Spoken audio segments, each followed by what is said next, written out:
Hello friends, this is Rishabh and welcome back to the channel. Friend, Lucknow university की तरफ से कुछ अपडेट्स आए हैं तो उसके बारे में बात करने वाले हैं अपने इस वीडियो में। और जैसा कि मैंने आपको पहले बताया था कि लखनऊ यूनिवर्सिटी काउंसलिंग गाइडलाइन जारी करेगा, तो जी हाँ, लखनऊ यूनिवर्सिटी की तरफ से ऑफ कैंपस ऑनलाइन काउंसलिंग की गाइडलाइंस आ गई, जिसमें आपको बताया जाएगा कि आपको चॉइस फिलिंग कैसे करनी है, फीस स्ट्रक्चर आपका क्या रहने वाला है, मतलब आपको एडमिशन के टाइम कितनी फीस पे करनी है, और अगर आपको सीट मिल जाती है तब आपको कितनी फीस पेमेंट करनी है और कौन कौन से डॉक्यूमेंट्स आपको रिक्वायर्ड होंगे। तो वो सारी बातें मैं बताऊंगा अपने इस वीडियो में। तो ये वीडियो पे स्टार्ट से लेकर एंड तक देखिए ताकि आपकी कोई भी चीज़ मिस ना हो। फिर भी अगर आपको कोई डाउट रह जाता है तो आप बेझिझक नीचे कमेंट बॉक्स में कमेंट करके पूछ सकते हैं, या आप हमें फेसबुक और इंस्टाग्राम पे मैसेज कर सकते हैं। फ्रेंड, हमारे फेसबुक और इंस्टाग्राम के पेज को भी फॉलो कर लिए, वहाँ पे भी हम ऐसे यूजफुल अपडेट लाते रहते हैं। और जरूरत पड़ी तो वहाँ पर आपको हमारा फ़ोन नंबर में मिल जाएगा। फेसबुक और इंस्टाग्राम का लिंक आपको वीडियो के नीचे डिस्क्रिप्शन बॉक्स में मिल जाएगा। तो चलिए हम देख लेते हैं जो हमारा गाइडलाइंस आया हुआ है लखनऊ यूनिवर्सिटी की तरफ से।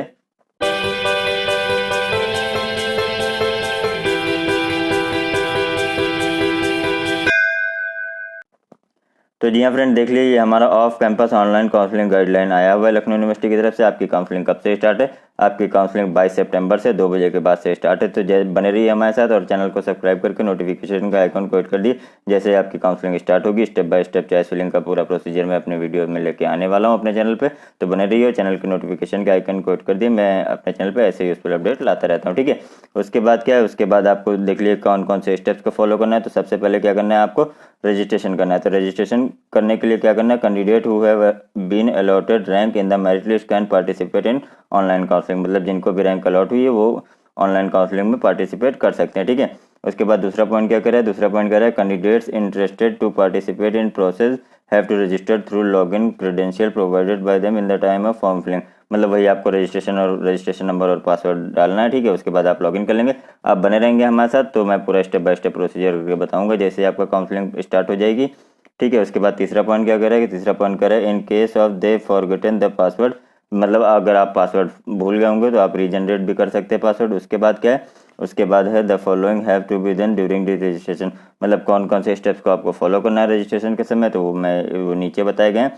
तो पहले क्या है, cheque bank account detail shown in the portal and update if needed, मतलब अगर आपके पोर्टल में बैंक अकाउंट डिटेल पड़ी होगी तब तो ठीक है, अगर नहीं पड़ी है तो वहाँ पर आपको अपडेट करना होगा, ठीक है। उसके बाद क्या है, उसके बाद है कि this will be required for refunding the advance fees, मतलब यहाँ पर ये बता रहा है कि बैंक अकाउंट डिटेल आपको इसलिए लगेगी क्योंकि अगर आपको सीट नहीं अलॉट होती तो आप जो फीस जमा करेंगे वो पूरा रिफंड आ जाएगा, ठीक है। तो और आपको पिछले साल क्या हो रहा था, पिछले साल जो मैं जैसा कि मैंने सुबह वाले वीडियो में बताया था कि पिछले साल आपको 3200 रुपये लग रहे थे सीट या फिर चॉइस फिलिंग के, ठीक है। लेकिन इस बार इन्होंने घटा के कितना कर दिया, इस बार इन्होंने घटा के कर दिया वो 1200 रुपये। 1200 रुपये में से क्या होगा, 200 रुपये आपके रजिस्ट्रेशन फीस हो जाएगी, मतलब वो आपकी रिफंड नहीं होगी।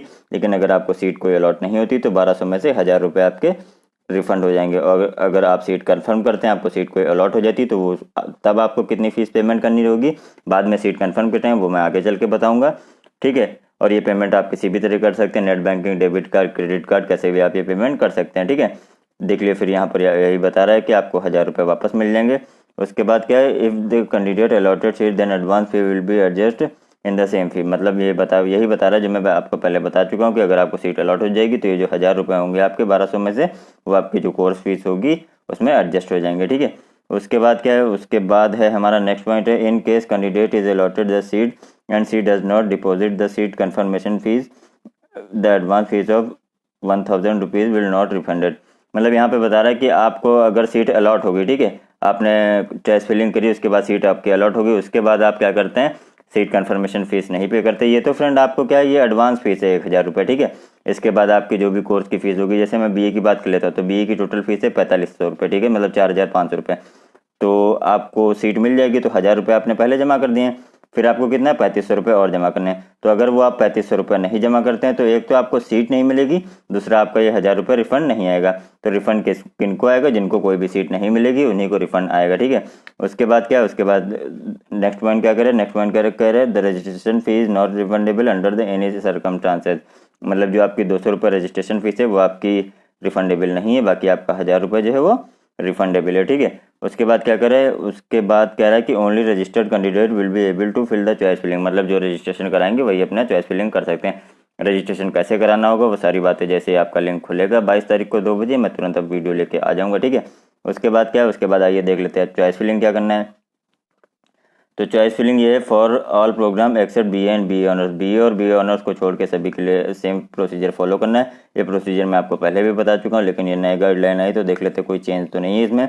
तो इसमें दिखा रहा है candidate register for the counselling have to fill their choices subject college according to their preference. मतलब आपको अपने सब्जेक्ट चूज़ करने होंगे कि आपको कौन सा चाहिए। जैसे बीए है, ये बीए तो यहाँ पर नहीं है, ठीक है। तो उसके बाद के जैसे बीकॉम है, तो बीकॉम में आपको पहले क्या चाहिए, बीकॉम ऑनर्स फर्स्ट प्रेफरेंस पे चाहिए या फिर बीकॉम रेगुलर फर्स्ट प्रेफरेंस पे चाहिए, तो वो आपको सेलेक्ट करना होगा।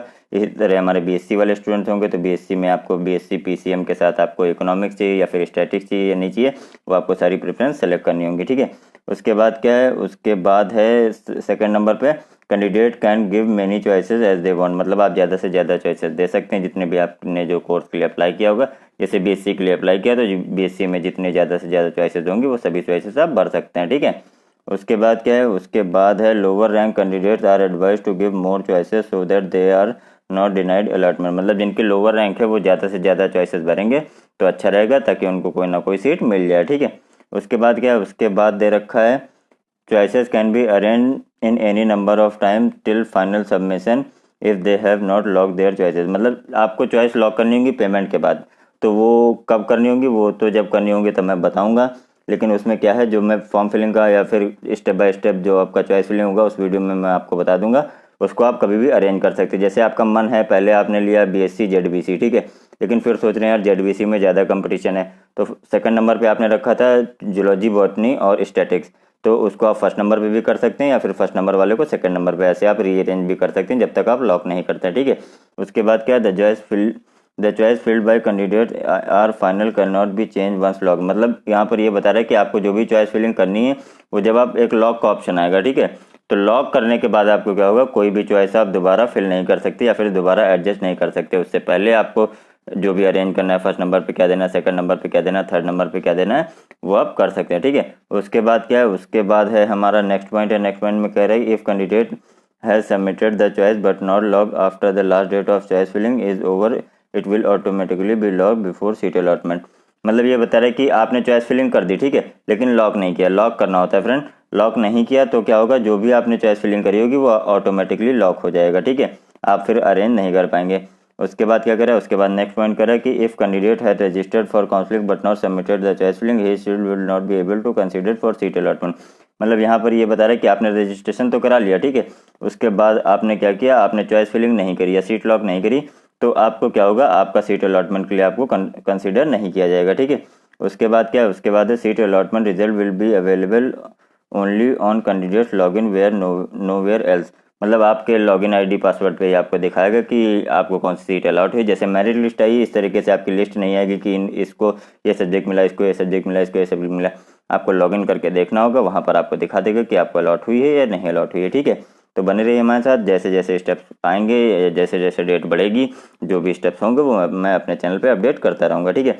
उसके बाद क्या है, all allotment will be provisional and subject to verification of documents and reporting to the college university. The admission of such candidates whose documents are not found to be in order would be cancelled. मतलब ये बता रहा है जो भी आपको seat मिलेगी वो कंफर्म नहीं है। कब तक कंफर्म नहीं है, जब तक आपके सभी डॉक्यूमेंट्स चेक नहीं हो जाएंगे, वेरीफाई नहीं कर लिए जाएंगे, तब तक आपका वो एडमिशन कंफर्म नहीं होगा। मतलब जो भी डॉक्यूमेंट्स आपने अपलोड किए और जो डॉक्यूमेंट्स आप फिजिकल लेके जा रहे हैं वो सभी डॉक्यूमेंट्स आपके सही हैं या नहीं सही हैं वो देखेंगे, उसके बाद ही आपकी सीट कंफर्म होगी, ठीक है। उसकी तो यहाँ पर था बाकी सभी कोर्सेज के लिए, लेकिन अब हम बीए और बीए ऑनर्स के लिए क्या है प्रोसीजर वो भी देख लेते हैं। तो यहाँ पर क्या है, बीए और बीए ऑनर्स के लिए candidate have to first select between BA and BA honours. मतलब आपको सेलेक्ट करना होगा कि आपको बीए लेना है या बीए लेना है या बीए ऑनर्स लेना है अपने प्रेफरेंस के हिसाब से। फिर उसके बाद क्या है, उसके बाद है candidate then have to select the institution of their choice and arrange them according to their preference. उसके बाद आपको इंस्टीट्यूट भी सिलेक्ट करने होंगे कि आप कौन से इंस्टीट्यूट में लेना चाहते हैं, उसको अपने अकॉर्डिंग से अरेंज करेंगे, फिर उसके बाद आप सेलेक्ट कर सकते हैं, ठीक है। उसके बाद क्या है, उसके बाद नेक्स्ट पॉइंट है। नेक्स्ट पॉइंट में कह रहा है कि the list of all subject will be displayed. Candidates have to choose the subject and arrange them carefully according to their preference. मतलब आपके जो भी सब्जेक्ट होंगे, क्योंकि बीए में बहुत सारे सब्जेक्ट होते हैं, हिंदी हो गया, इंग्लिश हो गया, इकोनॉमिक्स हो गया, एंशिएंट हिस्ट्री हो गया, ज्योग्राफी हो गया, मतलब जो भी सब्जेक्ट आपके दिमाग में आते हैं वो सभी सब्जेक्ट होते हैं बीए में, और लखनऊ यूनिवर्सिटी सभी सब्जेक्ट से बीए कराता है। तो उसको आप अपने अकॉर्डिंग अरेंज करेंगे और फर्स्ट प्रेफरेंस उसी को दी जाएगी जिसको आपने फर्स्ट पे अरेंज किया होगा, ठीक है।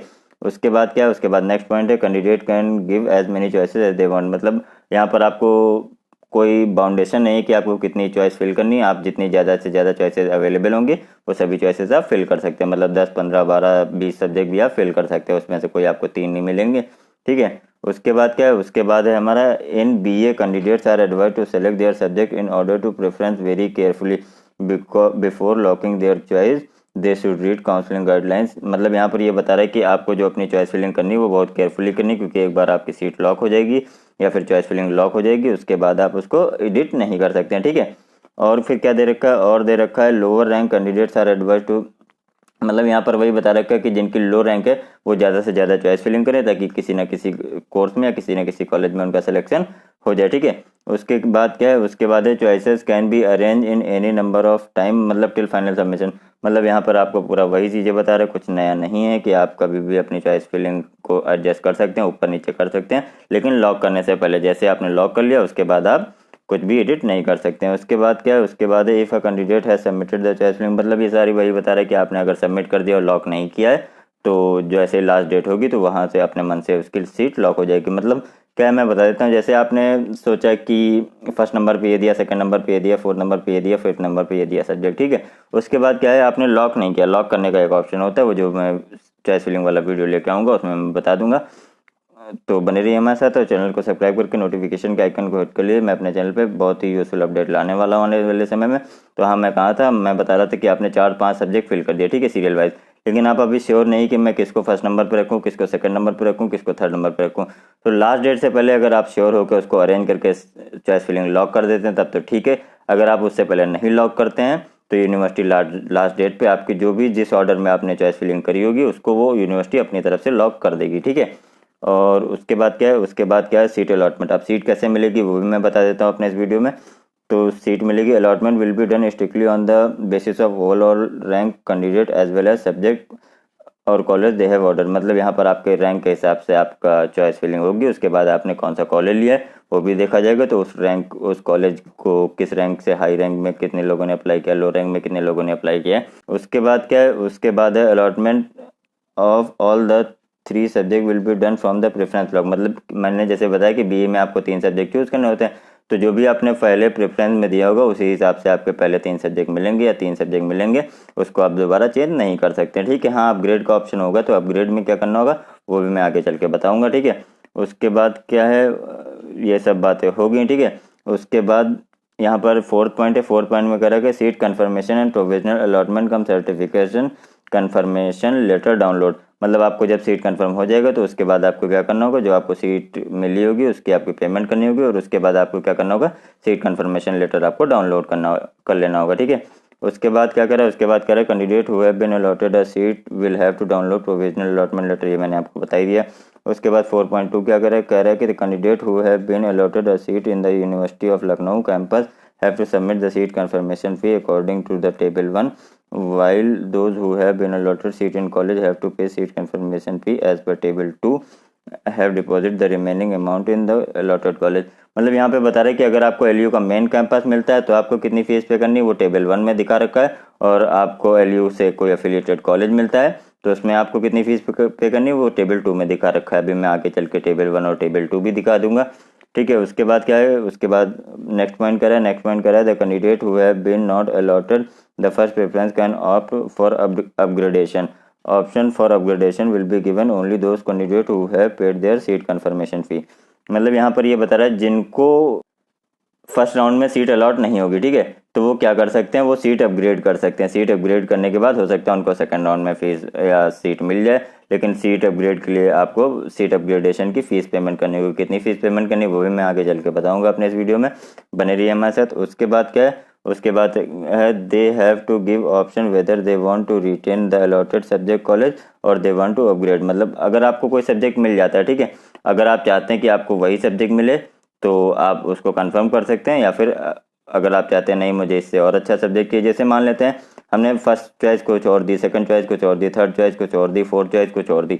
अब क्या करना है हमको, अब हम चाहते हैं कि हमको जो मिला है वो थर्ड चॉइस मिला है, ठीक है, लेकिन हम चाहते हैं कि हमको फर्स्ट और सेकंड में से कोई मिल जाए। तब आप अपग्रेड कर सकते हैं। लेकिन अगर आपने जो फर्स्ट प्रेफरेंस दिया था वही आपको मिल गया, तब आप अपग्रेड नहीं कर सकते, क्योंकि जो आपने प्रेफरेंस दिया था उसमें से तो आपको फर्स्ट नंबर ही मिल गया, उसके बाद आप कुछ नहीं कर सकते। हाँ, अगर फर्स्ट नंबर से नीचे वाले में से कोई मिला है तो आप अपनी सीट अपग्रेड भी करवा सकते हैं, ठीक है।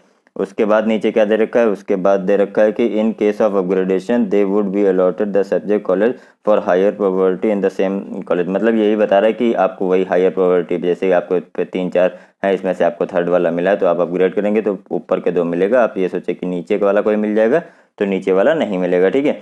उसके बाद क्या दे रखा है 4.6 में, क्या दे रखा है 4.6 में दे रखा है candidate who opt for upgradation have to pay seat confirmation fee given in the table column 5। मतलब आप जो भी अपग्रेड करेंगे उनको सीट कंफर्मेशन की फीस भी पेमेंट करनी होगी। तो फीस कितनी पेमेंट करनी वो मैं एंड में जाके बता दूंगा आपको। और उसके बाद क्या है, उसके बाद है candidate who opt to retain the allotted college can download their provisional allotment cum certification letter. मतलब जो इनको सीट कंफर्म हो जाएगी उनको वही सीट चाहिए रहेगी, तो वो अपना सीट लॉक करके उसके बाद अपना अलॉटमेंट लेटर डाउनलोड कर लेंगे, ठीक है। फिर उसके बाद क्या है, उसके बाद है SC/ST candidate who have opted for zero fees have to upload their income certificate and been allotted college university campus can directly download the provisional allotment cum certificate letter. मतलब यहाँ पर ये बता रहा है कि जो हमारे SC/ST के कैंडिडेट्स होंगे उनको क्या करना है, अपना इनकम सर्टिफिकेट जरूर से लगाना है। अगर वो इनकम सर्टिफिकेट नहीं लगाते तो आपको प्रॉब्लम का सामना भी करना पड़ सकता है, ठीक है।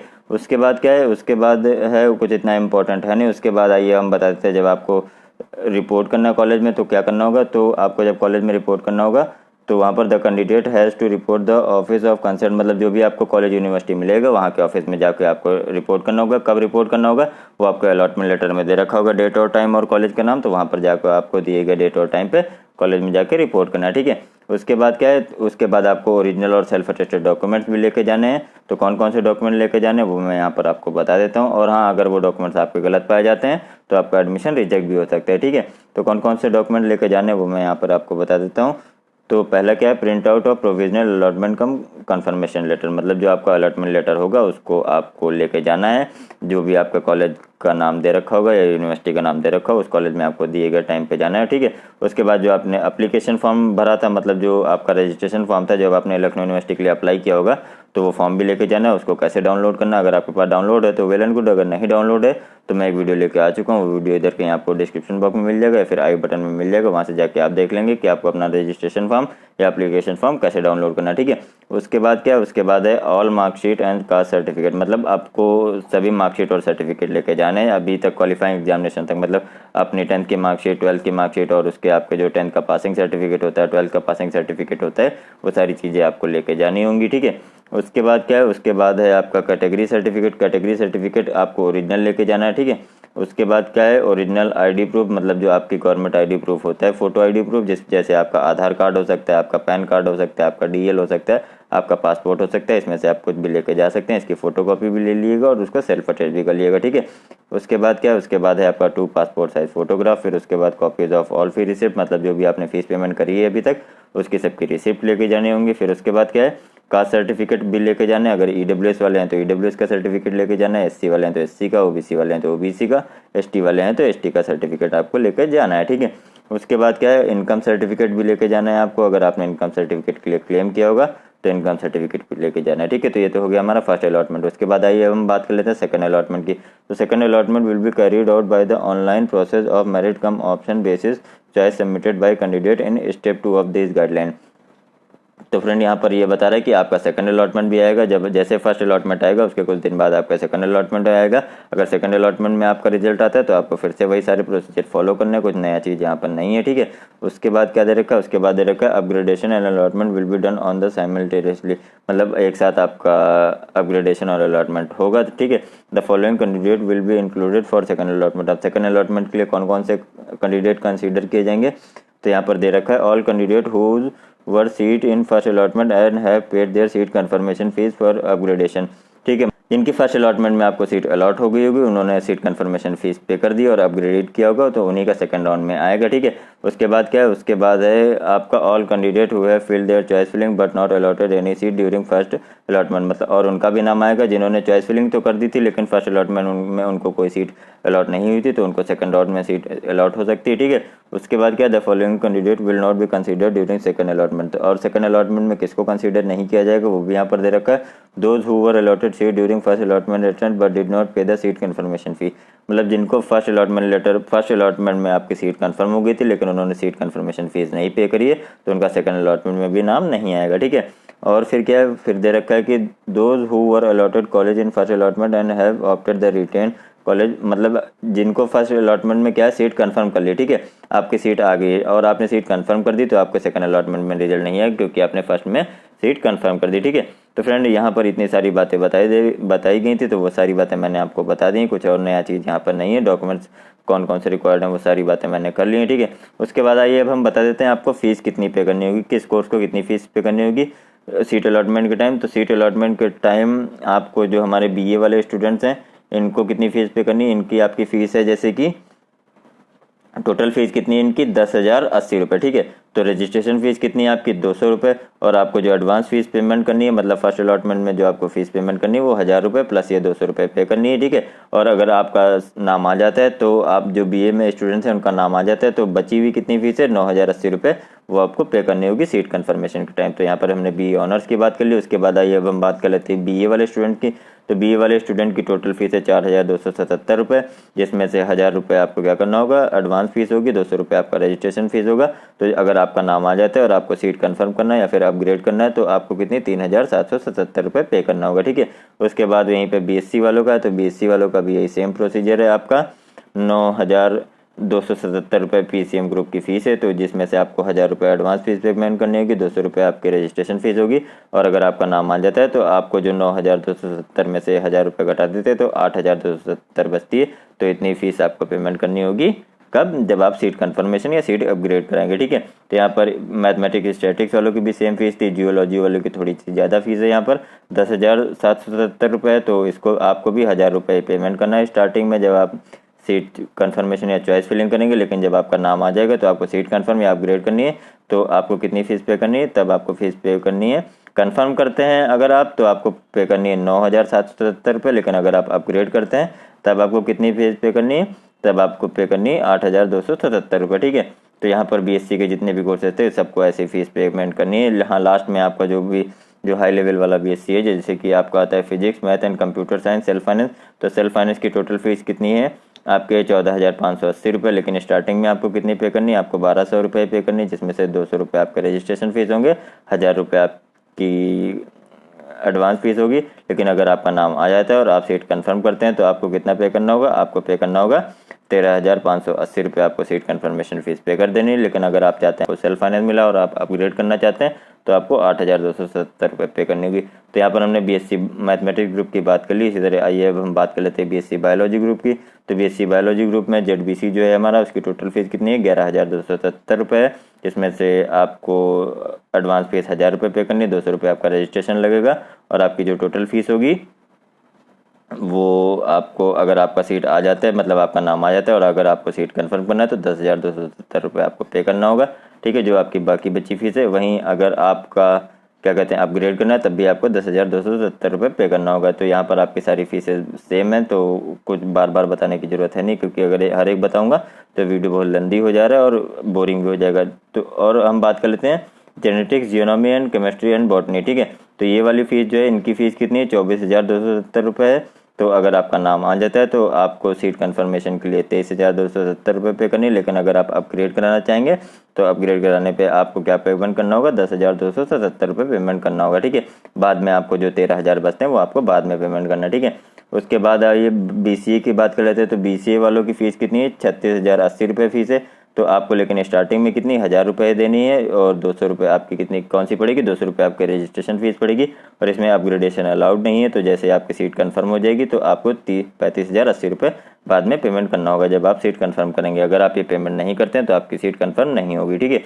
उसके बाद BWAS जो हमारा रिन्यूएबल एनर्जी है इसकी फ़ीस हम बता देते हैं। तो इसकी फ़ीस है आपकी टोटल 7,380 रुपये, 1000 रुपये आपकी एडवांस फीस पड़ेगी और लेकिन अगर आपका सीट में नाम आ जाता है और आप सीट कंफर्म करते हैं तो आपकी 6,380 रुपये पड़ेगी, ठीक है। उसके बाद आइए अब हम बात कर लेते हैं LLB वालों की। तो LLB जो आपका 5 ईयर का प्रोग्राम है इसकी टोटल फीस कितनी 26,580 रुपये है, जिसमें से आपको 1000 रुपये स्टार्टिंग में पे करना है। लेकिन अगर आपका नाम आ जाता है तो आपको बाकी बचे 25,580 रुपये सीट कंफर्मेशन के टाइम पे करना होगा। ये नहीं कि आप बाद में पे कर देंगे। अगर आप बाद में पे करने की सोच रहे हैं तो आपकी सीट चली जाएगी, ठीक है। आपको अगर सीट कंफर्म करना है तो आपको 25,580 रुपये पेमेंट करना होगा, ठीक है।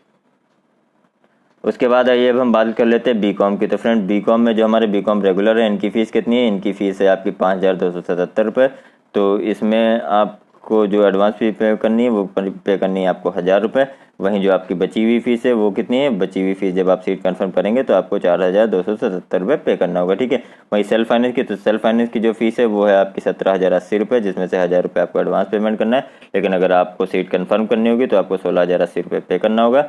और अगर आप अपग्रेड करना चाहते हैं तो अपग्रेड करने पे आपको 4,277 रुपये पे करना होगा। तो आपकी जो बाकी फीस बचेगी वो आपकी 11,803 रुपये बचेगी, वो आपको बाद में पे करना होगा जब आप सीट कंफर्म करेंगे, ठीक है। उसके बाद क्या है बीकॉम ऑनर्स। तो बीकॉम ऑनर्स की टोटल फीस कितनी है? 29,580 रुपये है, जिसमें से 1,000 रुपये आपको एडवांस पे करनी है। उसके बाद बाकी बची फीस इतनी है तो आपको पे करनी है। अगर आप अपग्रेड कराएंगे तो आपको 4,270 रुपये पे करनी होगी, ठीक है। उसके बाद आता है हमारा यूजी मैनेजमेंट। तो यूजी मैनेजमेंट में क्या आता है? पहले आता है हमारा बीबीए। तो बीबीए की आपकी फ़ीस कितनी है?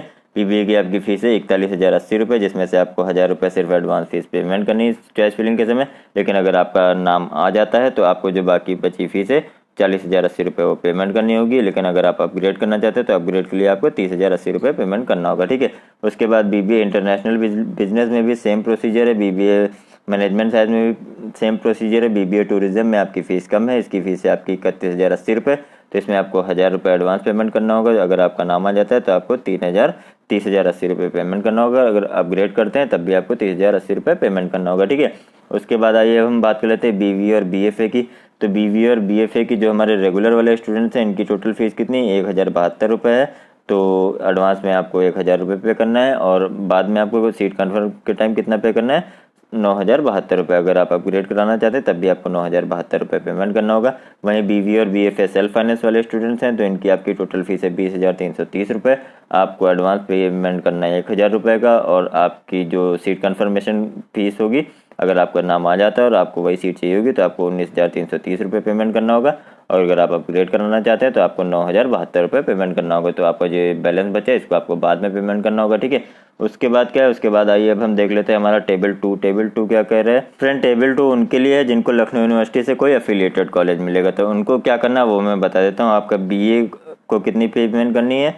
बीए को आपको बी और बी ऑनर्स को रजिस्ट्रेशन कितनी है? 200 रुपये है, ठीक है। एडवांस फीस आपको 1,000 रुपये पे करनी है। अगर आपका नाम आ जाता है और जो भी कॉलेज आपको मिला है उसको आपको कंफर्म करना है तो आपको 2,000 रुपये पे करने हैं। अगर आप अपग्रेड भी कराना चाहेंगे तब भी आपको 2,000 रुपये पे करने होंगे। और आपकी जो टोटल फीस होगी उसका जो बैलेंस बचेगा वो यहाँ पर आपको दिखा रखा है, तो यहाँ पर नहीं दिखा रखा है। इसका क्या मतलब है वो भी मैं आगे चल के बता दूंगा आपको। उसके बाद बीजेएमसी है, इसकी भी आपकी सेम प्रोसीजर है। 1,000 रुपये आपको 200 रुपये आपको रजिस्ट्रेशन फी पे करनी है। उसके बाद 1,000 रुपये आपको एडवांस पेमेंट करना है, ठीक है।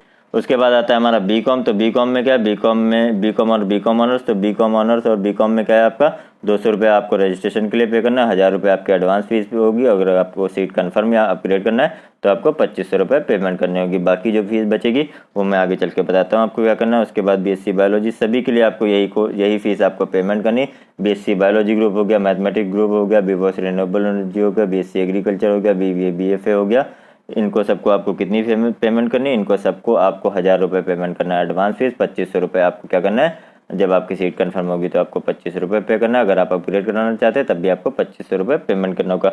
हाँ, बीसीए वालों के लिए कोई डिफरेंट है। तो बीसीए वालों के लिए क्या है? बीसीए वालों के लिए आपको अगर आपका नाम आ जाता है तो आपको 4,000 रुपये सीट कंफर्मेशन या 4,000 रुपये आपको सीट अपग्रेड के लिए पेमेंट करना होगा। वहीं एलएलबी 5 ईयर का जो प्रोग्राम है इनका आपको वही प्रोसीजर, आपको 2,500 रुपये सीट अपग्रेड या सीट कंफर्मेशन की पेमेंट करनी होगी। फ्रेंड ये आपकी टोटल फीस नहीं है, क्योंकि हर कॉलेज जो प्राइवेट कॉलेज है इनकी फ़ीस ज़्यादा होती है। तो इनकी टोटल फीस कितनी होगी? आपको जो भी कॉलेज मिलेगा उसकी जो टोटल फीस होगी उसमें ये जो आपने जमा करी होगी ये लेस हो जाएगा, ठीक है। वो मैं अभी आगे चल के आपको समझा दूंगा। उसके बाद क्या बचता है? उसके बाद बचता है हमारा बीबीए बचता है, बीबीआईबी बचता है, बीबीएमएस बचता है, बीबीए टूरिज्म बचता है। इसमें क्या है? इसमें आपको 1,000 रुपये एडवांस फी पेमेंट करनी है और आपको 200 रुपये क्या करना है? 200 रुपये आपके रजिस्ट्रेशन फॉर्म होंगे। लेकिन अगर आपका सिलेक्शन हो जाता है तो आप सीट कंफर्म कर देते हैं तो आपको 4,000 रुपये का पेमेंट करना होगा। अगर आप अपग्रेड करते हैं तब भी आपको 4,000 रुपये का पेमेंट करना होगा। अब मैं यहाँ पर बता देता हूँ, ये जो आपने पेमेंट किया है ये प्राइवेट कॉलेजेस के लिए या फिर लखनऊ यूनिवर्सिटी से जो अफिलिएटेड कॉलेज हैं। फ्रेंड हर कॉलेज की अपनी अलग अलग फीस है। तो ये जो भी आपने पेमेंट किया, जैसे मैं मान लेता हूँ बीकॉम वाले स्टूडेंट्स हैं, ठीक है। तो बीकॉम में कितना इन्होंने पेमेंट कर दिया? 1,000 रुपये इधर कर दिया और 2,500 रुपये इधर कर दिया। तो कितना हो गया आपका? 3,500 रुपये हो गया। अब मान लेते हैं आपको कॉलेज मिला है Lucknow public college of professional studies यानी LPCPS मिला, ठीक है। तो LPCPS की बीकॉम की फीस है 15,000 रुपये। तो 15,000 में से ये 3500 आपका लेस हो जाएगा और उतना जो आपका बचता है 11,500 रुपये। तो 11,500 रुपये आपको क्या करना होगा, जब आप वहाँ पे एडमिशन लेने जाएंगे, जो भी आपका अलॉटमेंट लेटर में डेट और टाइम दे रखा होगा, तब वहाँ पर आपको जाके जमा करना होगा। ये देख लीजिए लास्ट में यहाँ पर दे रखा है, क्योंकि यहाँ पर हैश बना है तो इस हैश का क्या मतलब है, तो यहाँ पर दे रखा है remaining amount of fee for the college allotted will be paid at the college on reporting. मतलब कॉलेज में जब आप रिपोर्ट करेंगे, जो भी आपके कॉलेज में नाम दिया होगा, अलॉटमेंट लेटर में आपके कॉलेज का नाम दिया होगा, तो वहाँ पर आपको पेमेंट करनी होगी। The amount paid at advance fees and seat confirmation will be adjusted in the enrolment fee and semester 1 examination fee. मतलब ये जो आपने फीस पेमेंट करी है, एडवांस फीस और अपग्रेडेशन फीस, ये आपकी क्या है, जो आप कॉलेज अलॉट होगा उसमें एडजस्ट हो जाएगी। तो फ्रेंड यहाँ पे मैंने आपको पूरा काउंसलिंग गाइडलाइन बता दिया, पूरा स्टेप बाय स्टेप सबको समझा दिया है कि आपको कौन से डॉक्यूमेंट्स रिक्वायर्ड होंगे, आपको कितनी फीस पेमेंट करनी है, अगर आपका नाम आ जाता है तो आपको क्या करना है, सीट अपग्रेड करनी है तो कितना पेमेंट करना है, सारा कुछ मैंने बता दिया है। तो अगर ये वीडियो आपको यूजफुल लगा हो तो प्लीज़ वीडियो को लाइक कर दिएगा और जिसके साथ जरूरत हो उसके साथ ये वीडियो शेयर करिए। और जैसे ही आपकी चॉइस फिलिंग स्टार्ट होगी, मैं पूरा स्टेप बाय स्टेप प्रोसीजर लेके आ जाऊँगा अपने चैनल पर। तो अगर अभी तक आपने हमारा चैनल सब्सक्राइब नहीं किया तो प्लीज़ हमारे चैनल को सब्सक्राइब करके नोटिफिकेशन के आइकन को हिट कर दिए। मैं बहुत जल्दी आपका step by step choice filling का भी प्रोसीजर लाने वाला हूँ। तो वीडियो आपको कैसा लगा जरूर बताइएगा, अगर यूजफुल लगा तो लाइक कर दिएगा, जिसके साथ जरूरत हो उसके साथ शेयर करिए। तो आज के इस वीडियो में बस इतना है, मिलते हैं अपने नेक्स्ट वीडियो में। Till then take care, bye bye.